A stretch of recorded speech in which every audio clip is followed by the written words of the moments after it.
If you are headed out, not only are we worried about you on the roadways, but also out on the waters. This is a look at the Tarpon Lodge. You can see that fog rolling across the water there. It is a little eerie looking, but also kind of beautiful if you want to nerd out a little bit with this weather geek over here. So for land, at least, all of Southwest Florida going to be under the dense fog advisory until 9 o'clock.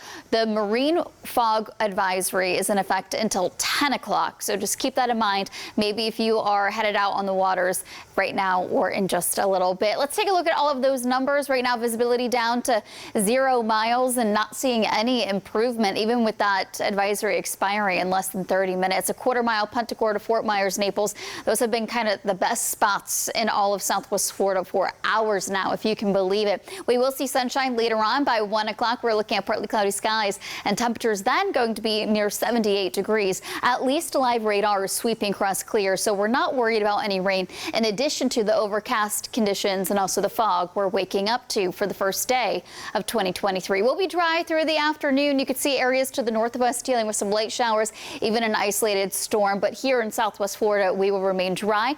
Quiet and calm conditions will persist into the overnight hours. That will allow for the fog to develop once again for the Monday morning commute. So budget yourself plenty of time tomorrow morning. You don't want this to slow you down, especially for the start of Monday. As you are headed home from work, you might see a spot shower or two, not widespread rain. This is going to be between 5 and 7 o'clock, clearing out, and we're dry as we head into your Tuesday. But Tuesday, you could see the switch in the wind coming more out of the south. This is going to be ahead of our next cold front. It's a weak one, and ahead of that, we're going to be very warm and muggy. If you haven't taken a step outside already, it is warm and muggy out there right now. 69 already, Palmdale, 67, LaBelle, 70, Fort Myers, and 69 down in Naples. Average high this time of the year is supposed to be 75 degrees, and while we will be warm, more spring-like for today, Fort Myers, you won't be anywhere near that high of 87 set back in 1991. Most of us capping out near 80 degrees, and then as we head into the overnight hours, warm and muggy once again with temperatures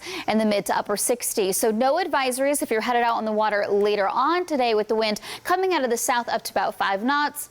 The sea is 2 feet or less, and we are smooth today on your inland waters. We are tracking our next cold front. As I mentioned, you'll start to see those winds turn. That's going to be on Tuesday, and we'll start to see the impacts of that by Friday. So that cool, dry air represented by the blue colors right here going to feel pretty good as we head into the second week of January. So that front will move through Wednesday into Thursday. By Thursday, we're looking at about a 30% chance of scattered storms and showers. So not, complete heavy downpours, but it is much needed rain as we are in our dry season, and that's reflected in your 7-day forecast. So for today, a high of 81, overnight low is going to be near 65.